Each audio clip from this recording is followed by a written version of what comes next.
Assalamualaikum warahmatullahi wabarakatuh. Yang terhormat pada Ibu Sofi sebagai dosen pengampu mata kuliah Akuntansi Keuangan Lanjutan 1 kelas C, dan juga teman-teman sekalian, kami dari kelompok E akan mempresentasikan materi pada chapter 9, yakni Indirect and Mutual Holdings atau kepemilikan bersama tidak langsung.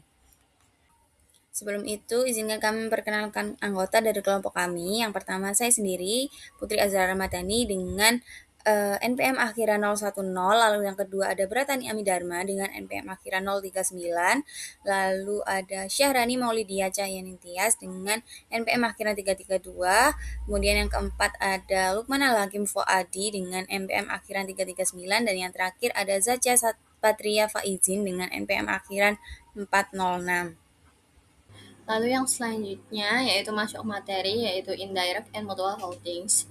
Jadi pada slide ini akan membahas mengenai indirect and mutual holdings atau kepemilikan tidak langsung dan saling memiliki dalam struktur afiliasi perusahaan.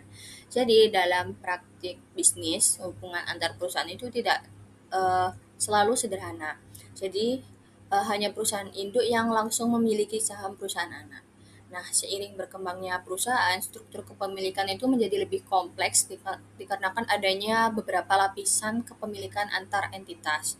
Nah, pada bab ini terdapat dua kondisi utama yang dibahas, yaitu kepemilikan tidak langsung dan saling memiliki. Nah, yang pertama yaitu kepemilikan tidak langsung atau indirect holdings. Nah, kondisi ini itu terjadi ketika perusahaan induk itu tidak memiliki saham perusahaan lain secara langsung, tetapi melalui perusahaan anak. Nah, pada gambar sebelah yaitu ada contoh dari struktur father son grandson. Misalnya kayak perusahaan induk atau Pop Corporation itu memiliki 80% saham Sun Corporation. Nah, kemudian Sun Corporation itu memiliki 70% saham Toy Corporation. Artinya, Pop itu sebenarnya tidak secara langsung memiliki saham Toy, tetapi tetap mempunyai pengaruh ekonomi secara tidak langsung melalui Sun. Karena kan Sun memiliki 70% saham dari Toy itu. Nah, dalam kasus seperti ini, proses konsolidasi menjadi lebih rumit dibanding kepemilikan secara langsung.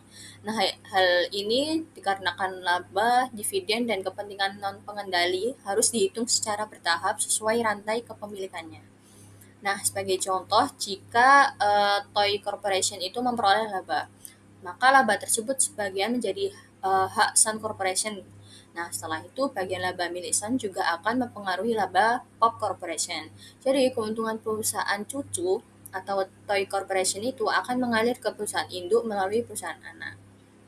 Nah, selain itu, pada struktur ini itu juga perlu diperhatikan pada akun investasi, laba ditahan, serta pembagian dividen antar perusahaan agar tidak terjadi pengakuan laba ganda saat konsolidasi laporan keuangan. Nah, kemudian pada kondisi kedua yaitu mutual holdings atau saling memiliki. Nah, hal ini terjadi ketika dua perusahaan itu saling memiliki saham satu sama lain. Nah, kondisi ini membuat hubungan kepemilikan semakin kompleks atau rumit karena masing-masing perusahaan itu dapat mempengaruhi ekuitas perusahaan lainnya. Jadi, eh, pada slide ini menjelaskan bahwa struktur dari afiliasi perusahaan ini dapat berbentuk bertingkat dan tidak selalu secara langsung. Oleh karena itu, dalam konsolidasi diperlukan perhitungan yang lebih detail agar laporan keuangan itu mencerminkan kondisi ekonomi yang sebenarnya. Lalu yang selanjutnya yaitu ada equity method dan juga computational approaches. Jadi akan membahas bagaimana metode ekuitas dan itu diterapkan pada hubungan father son grandson, affiliates, serta bagaimana menghitung laba konsolidasi dan NCI atau non controlling interest. Nah, pada bagian kiri dijelaskan pencatatan dengan metode ekuitas. Jadi, Sun Corporation mencatat investasinya kepada Toy Corporation atau cucu perusahaan itu. Nah, karena Sun itu memiliki 70% saham Toy, maka Sun berhak atas 70% laba bersih dari Toy. Nah, pada contoh ini laba Toy itu sebesar 40.000 dolar. Maka bagian laba yang diakui Sun adalah 70% kalikan 40.000 sehingga hasilnya 28.000 dolar. Nah, nilai ini tuh dicatat sebagai pendapatan investasi dan juga menambah akun investasi pada TOY. Nah, selanjutnya ketika TOY itu membagikan dividen sebesar $20.000, maka Sun juga menerima 70%-nya, yaitu 70% kalikan $20.000 hasilnya $14.000. Nah, dalam metode ekuitas, dividen itu bukan dianggap sebagai pendapatan tetapi mengurangi akun investasi. Nah, hal ini dikarenakan dividen dianggap sebagai pengembalian investasi. Setelah itu, Pop Corporation itu mencatat investasinya pada Sun Corporation karena Pop itu kan memiliki 80% sahamnya pada Sun, maka Pop itu memperoleh bagian labanya dari Sun. Namun yang perlu diperhatikan adalah ketika laba Sun itu sudah termasuk pendapatan investasi dari TOY.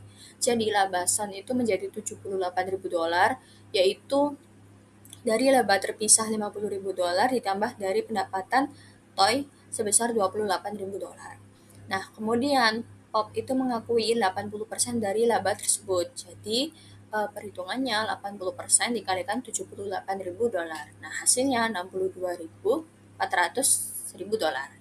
Nah, itulah yang akan dicatat sebagai pendapatan dividen, pendapatan investasi oleh Pop Corporation.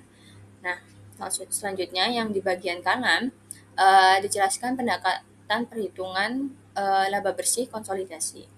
Jadi total laba konsolidasi itu dihitung dari gabungan laba seluruh perusahaan dalam grup, terus kemudian dikurangi bagian yang menjadi hak pemegang saham NCI. Nah, di sini ada dua jenis NCI. Yang pertama ada NCI langsung pada Toy Corporation. Karena Sun ini kan memiliki 70% saham Toy. Nah, maka sisanya yaitu 30% saham yang dimiliki itu pihak luar atau eksternal. Jadi, hak pihak luar ini atas laba Toy adalah sebesar dari 30% kalikan $40.000 sama dengan $12.000. Nah, yang kedua, NCI secara tidak langsung. Karena PAP ini hanya memiliki 80% saham Sun, jadi maka pihak luar itu juga tidak memiliki hak tidak langsung atas laba TOY melalui kepemilikan di Sun. Nah, perhitungannya sisanya dari 80% itu kan 20%. Jadi perhitungannya dari 20% dikalikan 70% saham yang dimiliki Sun pada TOY dikalikan $40.000. Hasilnya $5.600.000. Nah, selain itu juga ada NCI atas laba Sun sebesar $10.000 dari 20% kalikan $50.000. Nah, jika dijumlahkan, diperhitungkan semuanya, total dari NCI menjadi $27.600.000. Nah, dari sini dapat dilihat bahwa semakin kompleks struktur kepemilikan perusahaan, maka semakin kompleks juga dari proses konsolidasi laporan keuangannya. Oleh karena itu, metode ekuitas ini digunakan agar pengakuan laba investasi dapat mencerminkan hubungan ekonomi yang sebenarnya atau perusahaan dalam grup. Indirect holding dan koneksi affiliate struktur. Struktur kepemilikan tidak langsung dan afiliasi yang menghubungkan. Pet Corporation memiliki 70% saham di Sal Corporation dan 60% saham di T Corporation. Selain itu, Sal Corporation memiliki 20% saham di T. Kami menggambarkan struktur afiliasi Pet Corporation dan anak perusahaan yang sebagai berikut. Sal 70. Tabel berikut merangkum data yang relevan dengan investasi PET dari Sal. Itu nilai wajar biaya sebesar 126.400. Metode ekuitas akuntansi untuk menghubungi afiliasi. Sebelum mengalokasikan pendapatan terpisah Sal dan T ke PET, kita menghilangkan setiap keuntungan belum terrealisasi yang masuk dalam pendapatan. Menunjukkan alokasi pendapatan di tiap set persen Sal dari 60% untuk PET. Alokasi ini hanya mendahului alokasi pendapatan Sal ke PET karena telah mencakup pendapatan investasi sebesar $4.000 dari T. Dalam mencatat investasinya untuk tahun 2018, Sal membuat entry sebagai berikut. Tunai 2.000 berada di debit, investasi pada T 2.000 pada kredit. Untuk mencatat dividen yang diterima dari T sebesar 10.000 dikali 20%. Kerjaan investasi pada T sebesar 4.000 pada debit, pendapatan dari T 4.000 pada kredit. Untuk mencatat pendapatan dari T 20%, 20.000 dikali 20%. Selanjutnya yaitu Mutual Holdings Parent Stock Held by Subsidiary, di mana di sini tuh saham induk yang dipegang oleh anak perusahaan tidak dianggap sebagai saham beredar dari sudut pandang konsolidasi dan tidak boleh dilaporkan sebagai saham beredar dalam neraca konsolidasi ASC 810 1045. Nah, di sini terdapat dua macam. Yang pertama yaitu ada treasury stock approach, di mana ini tuh pendekatan saham treasury menganggap saham induk yang dipegang oleh anak perusahaan sebagai saham treasury entitas konsolidasi. Kemudian yang kedua yaitu ada conventional approach, di mana pendekatan konvensional ini adalah pencatatan investasi anak perusahaan pada saham induk berdasarkan ekuitas dan menghapuskan akun investasi anak perusahaan terhadap akun ekuitas induk dengan cara biasa. Nah, pada slide ini saya akan menjelaskan mengenai treasury stock approach atau pendekatan saham treasury dalam konsolidasi perusahaan induk dan anak. Berdasarkan soal pada tanggal 1 Januari 2016, PAM Corporation itu membeli 90% saham Sun Corporation senilai 540.000. Kemudian nilai tersebut itu diperoleh dari total ekuitas Sun, yaitu modal saham sebesar 400.000. Nah, ditambah saldo laba sebesar 200.000 sehingga total ekuitas Sun sebesar 600.000. Cara perhitungan pembeliannya itu cara perhitungan pembelian 90% saham tersebut itu karena PAM membeli 90% saham Sun, maka perhitungannya itu 600.000 dikali 90% sama dengan 540.000. Nah, jadi nilai investasi PAM pada Sun itu sebesar 540.000. Selanjutnya pada tanggal 5 Januari 2016, Sun Corporation itu membeli kembali 10% saham PAM di pasar terbuka senilai 140.000. Pembelian saham induk oleh anak perusahaan ini disebut treasury stock approach karena saham tersebut dianggap seperti saham treasury dalam laporan konsolidasi. Nah, untuk di sini yang pertama itu ada tabel. Nah, bagian depan ini diisi akun aset dan investasi, yaitu order aset PAM sebesar 960, kemudian order aset Sun sebesar 520, kemudian ada investment in Sun 90%-nya dari 540. Nilai investasi sebesar 540 ini tuh berasal dari hasil perhitungan kepemilikan 90% atas ekuitas Sun. Kemudian terdapat investasi in PAM sebesar 10%, di mana didapatkan hasil 140. Nah, angka 140 ini tuh berasal dari pembelian 10% saham PAM oleh Sun. Lalu terdapat expense including cost of goods sold. Ini merupakan total beban operasional perusahaan. Terus kemudian pada bagian kredit itu terdapat modal saham, retained earning, dan juga penjualan. Modal saham PAM itu sebesar 1.000, kemudian modal saham Sun itu sebesar 400.000. Retained earning atau saldo laba PAM sebesar 400.000, sedangkan Sun itu sebesar 200.000. Kemudian ada akun sales atau penjualan, yaitu PAM sebesar 1.640. Kemudian ada Sun sebesar 760. Nah, dalam worksheet-nya itu dilakukan eliminasi investasi dan ekuitas anak perusahaan agar tidak terjadi pencatatan ganda. Nah, ini kemudian eliminasi investasi SAN itu karena PAM memiliki SAN sebesar 90%, maka akun investasi pada SAN dieliminasi dengan modal saham dan related earning SAN. Perhitungannya itu 400 ditambah 200 jadi 600. Total ekuitas SAN adalah 600, kemudian 90%-nya itu dimiliki PAM sebesar 540, sedangkan sisanya menjadi non-controlling interest atau kepentingan non-pengendali sebesar 10%. Untuk menghitung NCI-nya itu kita kalikan 10% dikali 600 jadi mendapatkan hasil 60, sehingga non-controlling interest-nya itu sebesar 60.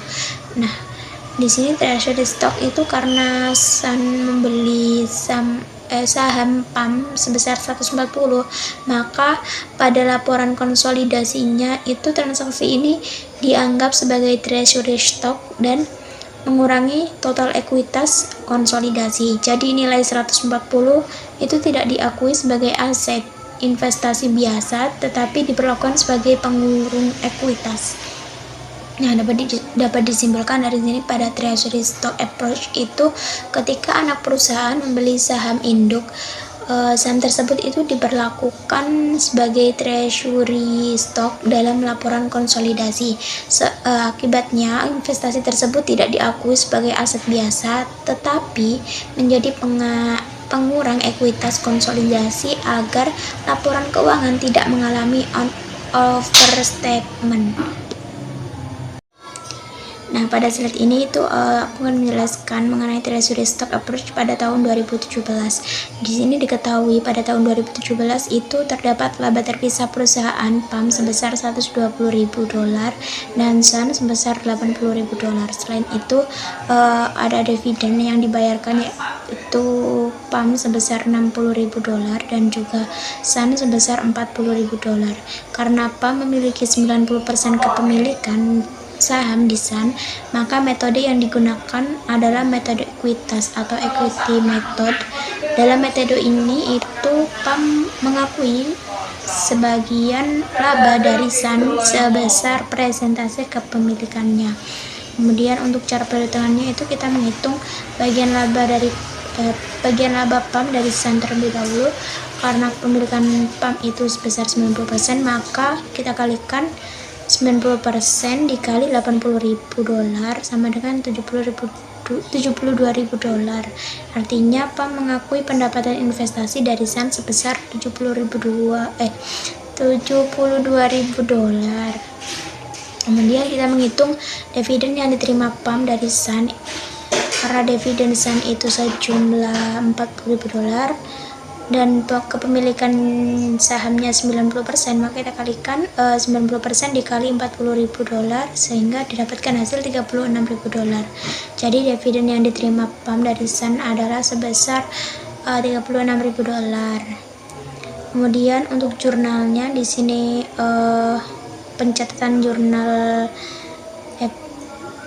jurnal metode ekuitas pada PAM Corporation itu saat menerima dividen kas itu sebesar $36.000 dan pada investasi SAN sebesar $36.000. Karena dividen dianggap pengurangan investasi, maka akun investasi dikredit saat mengakui laba investasi pada SAN sebesar $72.000 pada pendapatan dari SAN sebesar $72.000. Ini menunjukkan pengakuan laba PAM atas SAN. Kemudian ada rekonsiliasi akun investasi SAN. Untuk selanjutnya itu dilakukan rekonsiliasi akun investasi. Saldo awal investasi tahun 2016 itu sebesar $594.000, kemudian ditambah bagian laba tahun 2017 sebesar $594.000 ditambah $72.000 sama dengan $666.000. Kemudian dikurangi dividen yang diterima sebesar $666.000 dikurangi $36.000 dihasilkan $630.000, sehingga saldo investasi akhir tahun 2017 menjadi $630.000. Untuk jurnal eliminasi konsolidasinya itu pada saat konsolidasi pendapatan investasi dan dividen internal harus dieliminasi agar tidak terjadi perhitungan ganda. jurnalnya itu income from Sun sebesar 72.000 dan dividen declared sebesar 36.000, sehingga eliminasi bersihnya 72.000 dikurangi 36.000 menjadi 36.000. Dapat disimpulkan dari treasury stock approach, laba investasi diakui sesuai presentasi kepemilikan, yaitu 90%. Dividen dari anak perusahaan tidak diakui sebagai pendapatan tetapi mengurangi nilai investasi. Pada laporan konsolidasi, transaksi internal seperti dividen dan pendapatan investasi harus dieliminasi agar laporan tidak mengalami double counting. Nah, pada slide ini itu menjelaskan mengenai conventional approach dalam konsolidasi antara PAM Corporation dan Sun. Fokus utama di slide ini itu adalah bagaimana perlakuan saham induk yang dimiliki oleh anak perusahaan dalam laporan konsolidasi. Pada data awal di sini ada di tanggal 1 Januari 2016 itu terdapat modal saham PAM sebesar 1 juta dolar dan saldo laba sebesar 400.000 dolar. Kemudian diketahui bahwa Sun itu memiliki 10% saham dari PAM. Karena terdapat kepemilikan silang, maka dilakukan eliminasi konstruktif dalam laporan konsolidasi. Artinya, bagian saham yang dimiliki oleh Sun itu dianggap seperti treasury stock atau saham yang ditarik kembali, sehingga tidak boleh ditampilkan dalam laporan konsolidasi. Untuk perhitungannya yaitu 10% dari modal saham PAM sebesar 1 juta dolar menghasilkan eliminasi sebesar 100.000 dolar, lalu 10% dari retained earning atau saldo laba sebesar 400.000 dolar menghasilkan eliminasi sebesar 40.000 dolar. Akibat eliminasi tersebut, modal saham yang dilaporkan dalam neraca konsolidasi turun dari 100 juta menjadi 900.000 dolar. Sedangkan retained earning-nya turun dari 400.000 menjadi 360.000 dolar. Jadi, inti dari conventional approach ini adalah mengurangi bagian ekuitas induk yang secara tidak langsung dimiliki kembali melalui anak perusahaan agar laporan konsolidasi tidak menunjukkan kepemilikan ganda. Nah, di bawahnya itu terdapat jurnal pada jurnal PAM dan Sun Corporation, terus kemudian di kanannya itu terdapat neraca konsolidasinya. Nah, untuk selanjutnya yaitu lanjutan dari conventional approach yang sebelumnya. Dalam pencatatan ini itu terdapat investasi saham pada Sun. Dalam metode ini, investasi dicatat berdasarkan harga perolehan dan penyesuaian tertentu. Nah, di sini terdapat terdapat asumsi pada tanggal 1 Januari 2016 itu investasi pada Sun dicatat sebesar 540.000 dolar dengan jurnal debit investasi pada Sun dan kreditnya itu kas. Pencatatan ini itu menunjukkan bahwa perusahaan membeli saham Sun sebesar nilai bukunya. Selanjutnya itu masih ada pada tanggal yang sama terdapat penyesuaian modal atau capital stock sebesar 100.000 dolar dan retained earning-nya itu sebesar 40.000 dolar. Nah, total penyesuaian ini tuh menjadi 140.000 dolar. Penyesuaian ini tuh dilakukan karena adanya pembelian kembali atau pensiun saham sebesar 10% dari saham PAM oleh Sun. Akibat transaksi tersebut, sebagian saham dianggap tidak lagi beredar sehingga nilai investasi pada Sun harus dikurangi.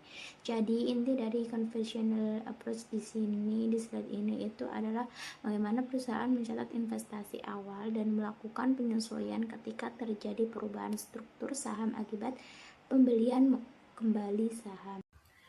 Baik, di sini saya akan menjelaskan tentang allocation of mutual income atau alokasi pendapatan mutual. Jadi, di sini disebutkan ketika kita menggunakan metode konvensional akuntansi untuk saham yang dimiliki secara mutual, pendapatan perusahaan induk itu berdasarkan metode ekuitas tidak dapat ditentukan sampai pendapatan anak perusahaan diketahui dan sebaliknya. Nah, hal ini itu karena kedua pendapatan tersebut saling berkaitan. Untuk solusi masalah penentuan pendapatan induk anak perusahaan itu terletak pada penggunaan prosedur matematis di mana prosedur yang paling umum adalah penggunaan persamaan simultan dan substitusi. Nah, di sini tuh ketika kita melakukan alokasi pendapatan kepada afiliasi dan kepada pemegang pemegang saham eksternal dalam dua langkah. Yang pertama itu kita menghitung pendapatan PAM dan SAN secara konsolidasi yang mencakup pendapatan mutual yang dimiliki oleh afiliasi. Lalu langkah kedua, kita itu mengalihkan jumlah-jumlah ini dengan presentasi kepemilikan dalam kelompok afiliasi dan presentasi kepentingan NCI untuk menentukan laba bersih konsolidasi berdasarkan metode ekuitas dan bagian kepentingan NCI masing-masing. Nah, pada langkah pertama, kita itu menentukan pendapatan PAM dan SAN secara konsolidasi untuk tahun 2016 secara matematis sebagai berikut tuh kan. Jadi P ini itu pendapatan PAM secara konsolidasi termasuk pendapatan mutual, lalu S ini pendapatan SAN secara konsolidasi termasuk pendapatan mutual. Maka di sini tuh P adalah pendapatan terpisah PAM sebesar 100.000 ditambah 90% kali S. Sedangkan S pendapatan terpisah SAN sebesar 60.000 ditambah 10% kali P. Dengan substitusi P di sini 100.000 ditambah 90% kali 60.000 plus 10% kali P, atau 100.000 tambah 54.000 plus 0,9 atau 90% kali P, 0,09% kali P. Hasilnya P adalah 169.231 dolar. Nah, untuk S-nya itu 60.000 ditambah 169.231 dikali 1 atau 10%. Hasilnya 76.923 dolar. Nah, ini tuh bukan solusi akhir karena sebagian pendapatan mutual itu telah dihitung dua kali. Jadi total pendapatan terpisah PAM dan SAN itu hanya 160.000, tetapi P ditambah S itu sama dengan 246.154.000 dolar. Pada langkah berikutnya, kita tuh menentukan laba bersih par berdasarkan metode ekuitas dengan mengalihkan nilai P dengan presentase kepemilikan saham sebesar 90%, dan kita menentukan bagian kepentingan NCI dengan mengalihkan nilai S dengan presentase kepentingan NCI.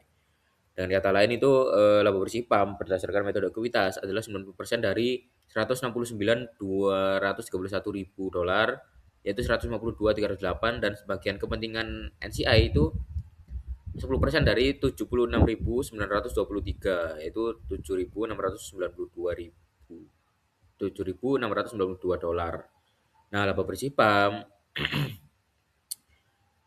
dan laba bersih konsolidasi sebesar 152.308.000 dolar itu ditambah bagian kepentingan non pengendalian sebesar 7.692, itu sama dengan 160.000 dolar, yaitu total pendapatan terpisah antara PAM dan SAN. Selanjutnya ada accounting for mutual income under the equity method atau akuntansi pendapatan mutual dengan metode ekuitas. Jadi di sini tertulis jurnal yang dicatat PAM Corporation selama 2016. Ada investment in SAN pada income from SAN sebesar 52.308 dolar. Nah, jurnal ini tuh untuk mencatat pendapatan dari SAN.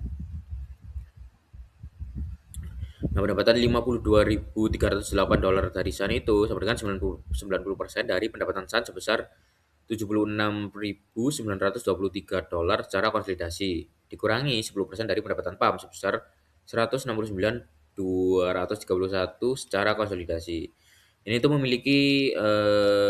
ini tuh mewakili kepemilikan 90% PAM atas pendapatan SAN dikurangi kepemilikan 10% SAN atas pendapatan PAM. Eh, jadi di sini ada dua cara menghitungnya.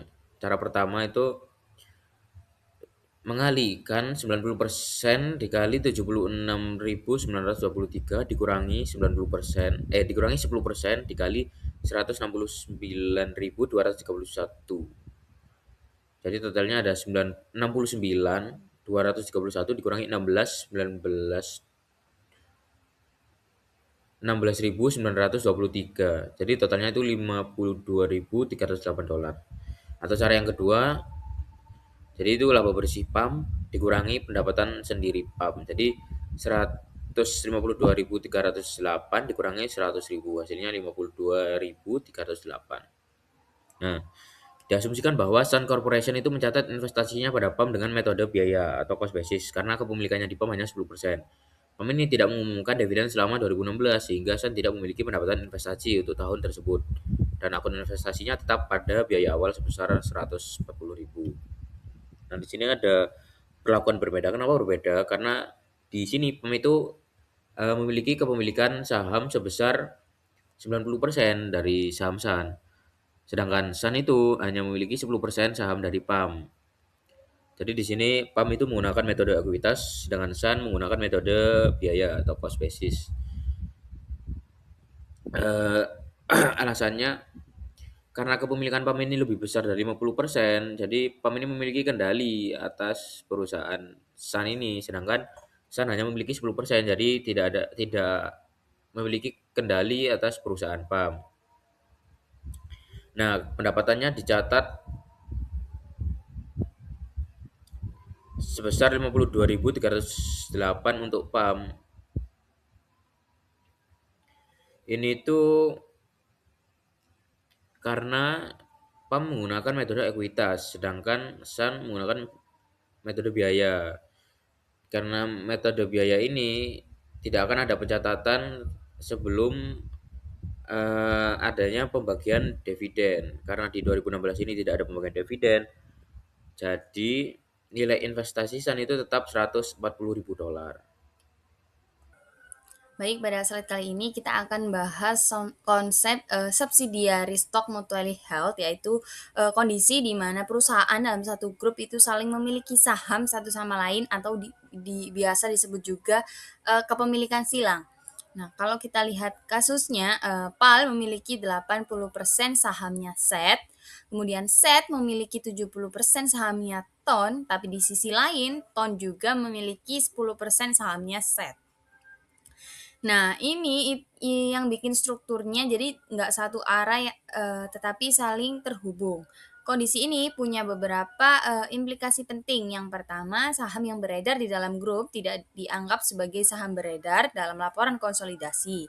Lalu yang kedua, kita nggak bisa menggunakan treasury stock approach karena ini bukan kasus perusahaan membeli sahamnya sendiri, sehingga kita tetap menggunakan conventional approach tapi dengan penyesuaian khusus.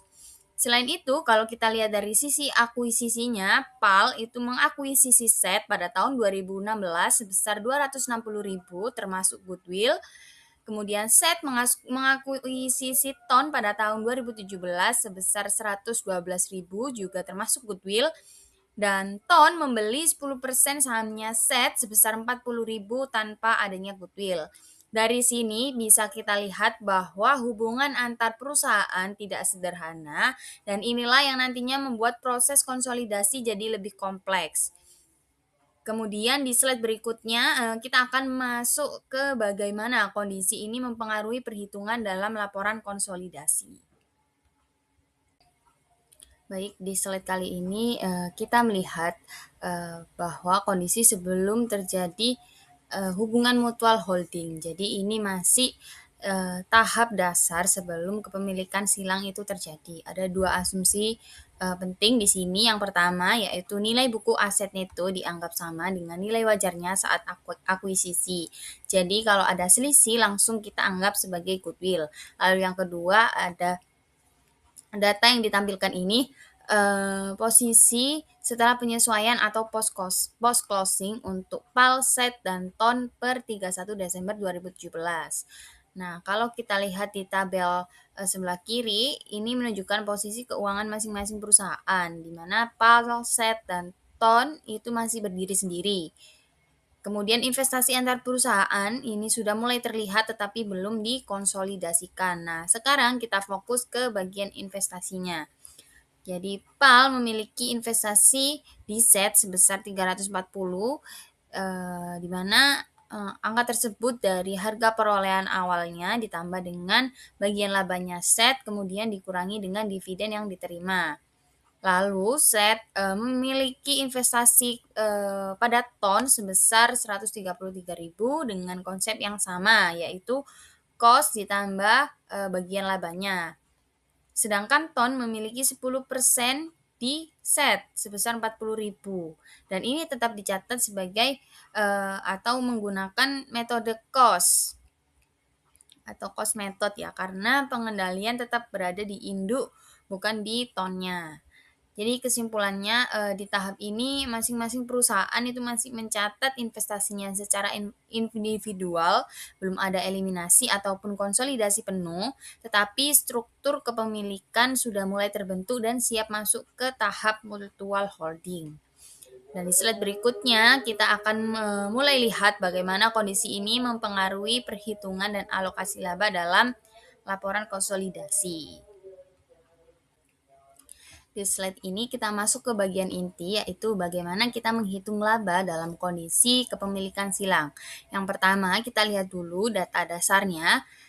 Pada tahun 2018 PAL itu menghasilkan laba sebesar $112, set sebesar $51, dan ton sebesar $40, sehingga totalnya adalah sebesar $203. Tetapi angka ini itu nggak bisa langsung kita pakai untuk konsolidasi. Kenapa? Karena di kondisi mutual holding ini atau kepemilikan silang, laba satu perusahaan bisa mempengaruhi perusahaan lain, bahkan bisa muter balik lagi ke perusahaan awal. Jadi labanya itu tidak berdiri sendiri lagi. Nah, disinilah kita akan pakai yang namanya income allocation computation. Jadi di sini kita bikin persamaan. Yang pertama pada saat menghitung labanya PAL itu labanya PAL itu sendiri ditambahkan dengan bagian dari set. Lalu pada labanya set juga sama, dari labanya sendiri ditambah bagian dari ton, dan labanya ton dari labanya sendiri ditambah bagian dari set. Yang artinya set dan ton itu saling mempengaruhi, jadi kita tidak bisa hitung satu-satu, harus diselesaikan barengan pakai persamaan ini. Dan setelah dihitung, kita dapatkan hasilnya, yakni laba PAL sebesar $179.957, kemudian labanya set sebesar 84.946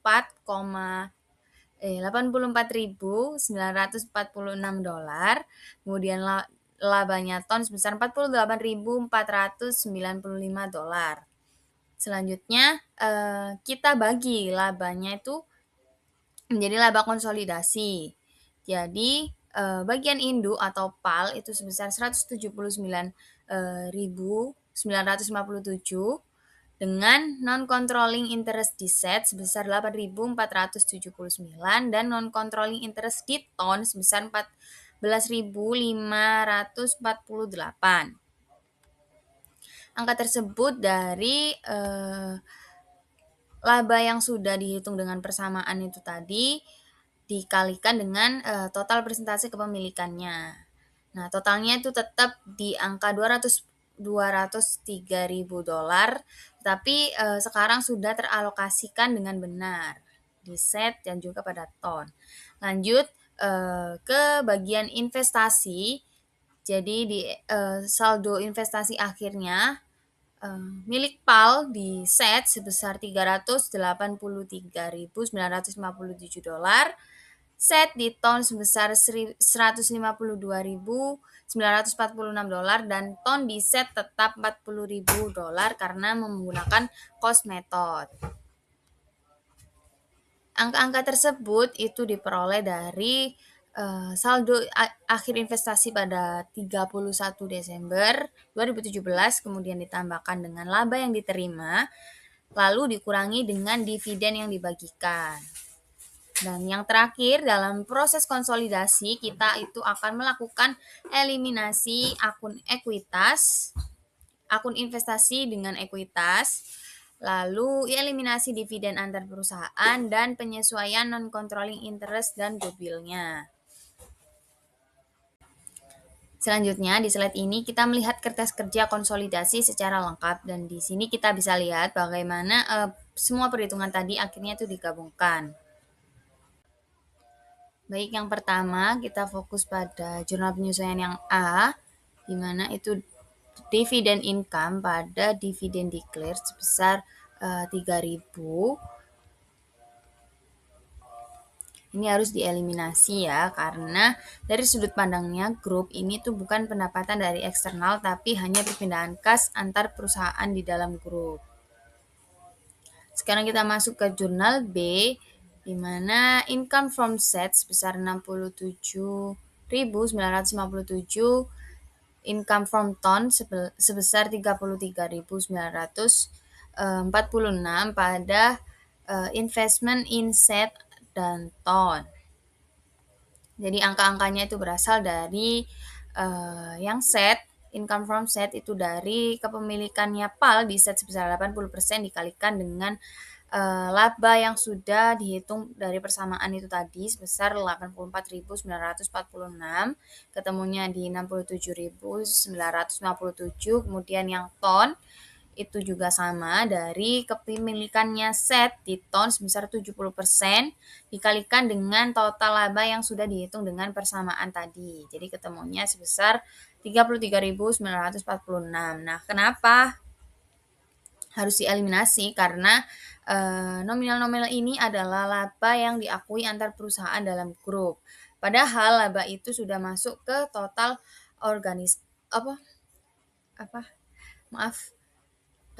padahal laba itu sudah masuk ke dalam total konsolidasi. Kalau tidak dihapus akan menyebabkan double count atau perhitungan yang ganda. Lalu ke jurnal yang C, yakni consolidated net income pada non-controlling interest.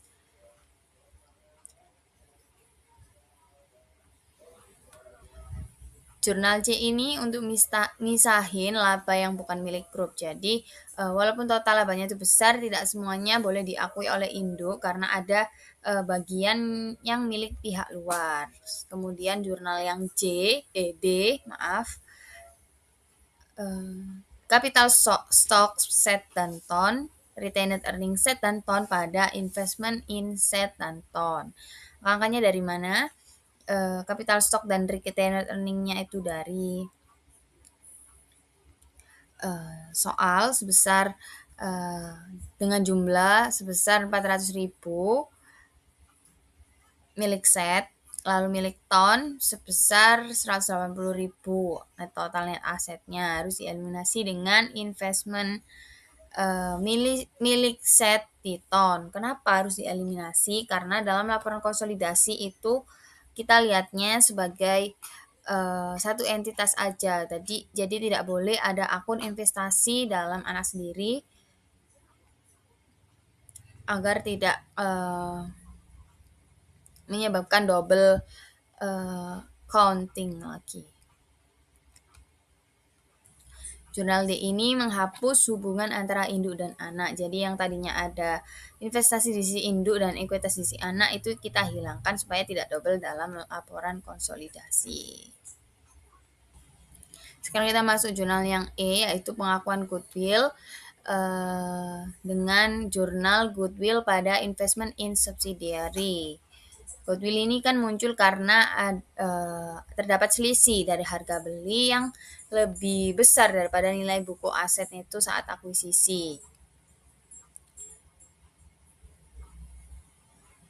Nah, jurnal E ini itu mencatat selisih lebih saat akuisisi. Jadi kalau harga belinya lebih tinggi dari nilai buku, selisih itu tidak hilang, tapi kita catat sebagai goodwill. Kemudian kita masuk ke jurnal yang F, ini berkaitan dengan non-controlling interest di neraca dengan jurnal equity anak perusahaannya pada non-controlling interest. Angka-angkanya itu dari persentase kepemilikan pihak luar atau yang bukan milik kita dikalikan dengan aset neto atau net asetnya anak. Nah, jurnal F ini menunjukkan bagian kepemilikan pihak luar. Jadi di laporan konsolidasi kita tetap harus mengakui bahwa tidak semua itu miliknya induk. Kemudian kita masuk ke jurnal yang terakhir, yakni DG dengan jurnal retained earnings pada investment. Kalau sebelumnya kita sudah menghapus dividen, menghapus income antar perusahaan, memisahkan NCI dan juga mengeliminasi akun investasi. Nah, Jural G ini digunakan untuk memastikan tidak adanya sisa efek dari kepemilikan silang yang tertinggal. Jadi laporan konsolidasinya itu benar-benar bersih. Sekian pemaparan materi chapter 9 dari kelompok kami. Bila ada salah kata maupun kurangnya mohon dimaafkan. Wassalamualaikum warahmatullahi wabarakatuh.